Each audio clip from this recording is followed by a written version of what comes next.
Ani ata karong hapon na sa mabuhay season Surigao del Norte, although ang ilang mga flood control mga idol bumabagsak.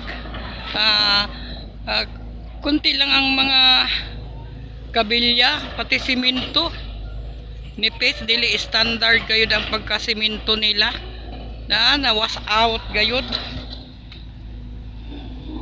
Labi na pila kahani ang ilahang budget ani mga idol, ang ilahang flood control nga bagsak. Grabe, dako kayong damage. Napailiki dire o liki o. Tanawa ang trabaho nila. Adyoy ayo liki. Kaayo mga idol ang ilang mga flood control.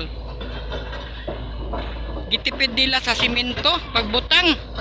Ay Diyos ko, unsaon na ning mga kontraktor. Kontraktor, Diyos ko. Unsaon na ni ang inyuhang mga project, kasayang-kasayang lang mo sa kwarta sa gobyerno o either mga tax sa mga tao nga ginabayad. Dali ra na nga guba. Wa joy ayo.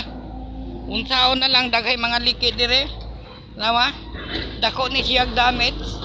Mahurot gayud ni siya og kabardaon. Ani ilang flood control nga wala gamay ra ang kabilya. Nga gibutang gagmay dili standard ang kabilya nga gipamutang gagmay ra kaayo ang kabilya. Matanawa nato dire sa video. Mga gagmay ra gayud ang kabilya ani gipamutang. Tanawa ang kabilya gagmay ra kayo. Tanawa. Ang kabilya. Ay Diyos ko. Gasayang-sayang lang ta sa kwarta.